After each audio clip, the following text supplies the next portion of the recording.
یو محترم پوښتنه کړې ده چې دا بعض ځوانان چې ودونه وکړي نو وایي چې د ښځې سره جماع کوي که چیرې وینه وکوله ښځې دا د جماع په حالت کې تر فرج وینه راووتله نو دا سالمه ده زنا نه ده کړې نو که وینه نه وکوله بیا دوی په دا ښځه باندې ګمان کوي چې دې کار خراب کړی دی. اوه محترمه دا کیسې ما اورېدلې دي اوله ما خو داسې دي لکه د خلکو پلرونه ډېر خلک ما ته راغلي دي چې زما ښځې سره ما واده وکړي وینه نه راغله دا اوس څنګه چم دی. محترمه دا پښتانه خو اوس لکه یهود دی سوي دي په دا بعضو شیانو کې د یهودو دا قانون دا عادت و. محترمه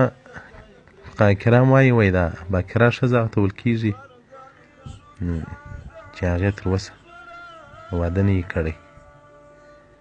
او چې واده وکړي جماع ورسره وسي هغه نو بیا صیبه ده باکره نه ورته ویل کېږي. بکارت د ښځې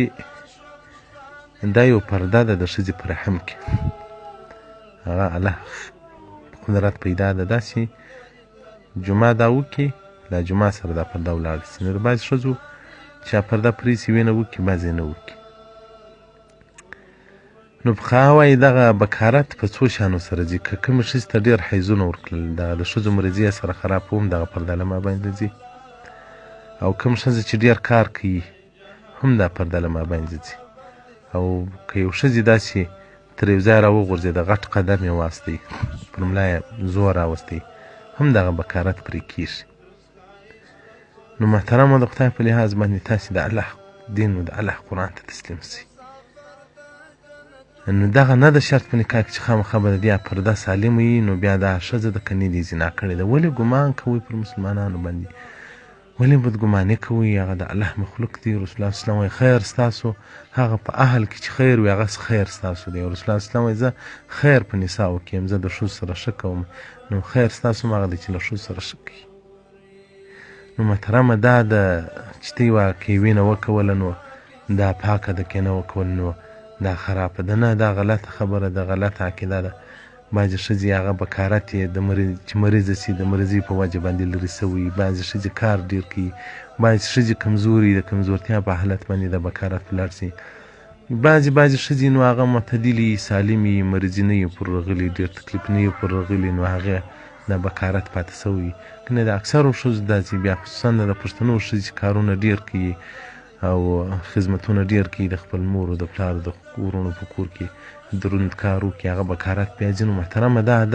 د یهودو چمونه پرېږدئ دا نه ده د دې علامه کې وینه نه وکوله نو بس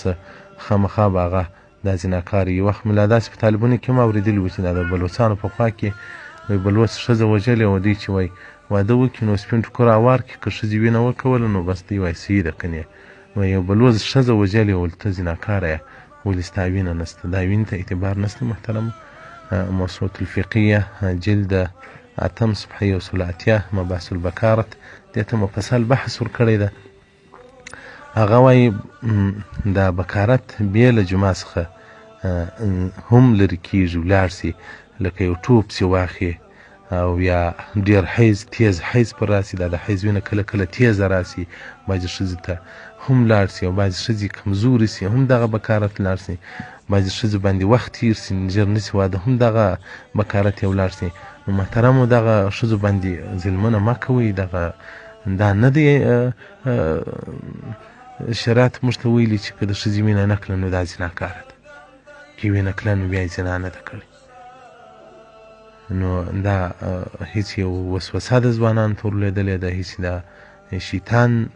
اول کوشش کوي چې د زوج او د زوجې او د نارینه او د ښځینه په مابینځ کې اختلاف پیدا کړي د دې په مابینځ کې چې اختلاف پیدا سي دا د دې اختلاف ډېره غټه فتنه سي نو خو د دې مینه او محبت نه وي نارینه مخه کې پر نورو ښځو باندې زناوې شروع کړي ښځینه مخه کې پر نورو نارینهو زناوې شروع کړي دا ډېر کوشش شیطان کوي چې خاوند و میینه سره په اختلاف کې که هر څو شیطان وسوسې در واچي هغه ردوئ او دا ستاسو اهل دی ښه ورسره کوئ